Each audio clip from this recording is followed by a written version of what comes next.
Here with Washington State rowing coach Shane LaRiviere. Coach, big weekend ahead for your team. You head down to Dexter Lake for the Pac-12 Rowing Championships. Just how excited is your team for this weekend, and just kind of what are you expecting to see out of your team this week? Well, this is the weekend that we prepare for all year long, and we're pretty excited to finally get out there and just be at our best when it counts the most. It'll be really interesting because this is the first time that the Pac-12 Championships have been held at Dexter Reservoir, which is about 20 minutes away from Eugene, Oregon. We're pretty excited about breaking in a new course, and we're trying to, the long range plan is to try to get the venue up to snuff to host an NCAA championships on the West Coast. So there's lots to see and prove this weekend with obviously our rowers, but as well as the course. And you're talking about the course.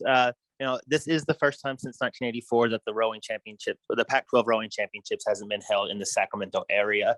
But this is a very familiar reservoir for you and the Cougars. You used to coach at Oregon State, and this used to be your home body of water. And also the Cougs always go by annually, it seems like, down the Dexter Lake to row against the Beavers. And actually going into this weekend, the only two teams in the Pac-12 that have raced at Dexter Lake this year are you and host Oregon State. So is that kind of a comfort fact, that comfortability and familiarity, is that an advantage knowing, kind of how races are ran at Dexter Lake, and also having done a regatta there earlier this season? Is there any kind of advantage, or just kind of, how does it help you prepare for this weekend?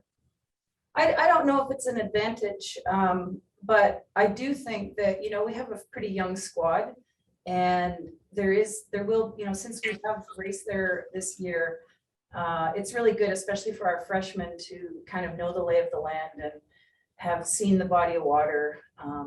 So it's just the familiarity, I think, is great. And I don't, water is water. And one of the reasons we're going there is because it's very fair.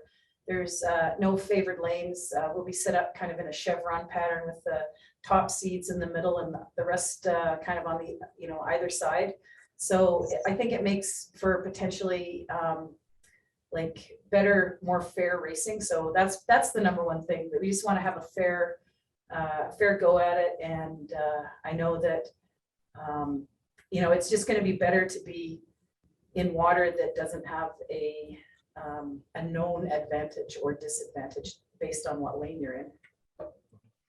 And the field that you're going to be going up against at the Pac-12 Championships, it's a star-studded field. I believe 6 of the 7 teams, including yourself, are ranked inside the Pocock CRCA poll.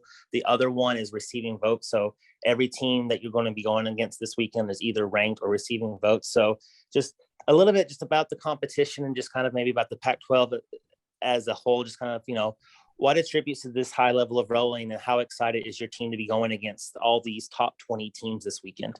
Yeah, we've actually had a great season in terms of seeing the fastest crews in the country. So we have at the Pac-12 Championship, the Pac-12 Invite. We obviously raced UW, we raced USC, we've raced Oregon State. But, we've also raced Brown and Michigan and, 2 top schools. So, we're really looking forward to lining up with Stanford and UW and Cal. And the Pac-12 is a perennial strong conference in terms of the national picture. And so, if we are fortunate enough to race really fast and get selected for NCAAs, we're no stranger to having to race the fastest teams in the country just through the season that we've had. Well, Coach, I appreciate your time. That's all the questions we have here. Best of luck this weekend at Dexter Lake, the Pac-12 Championships, and go Cougs. Okay, thanks, Chris. Go Cougs.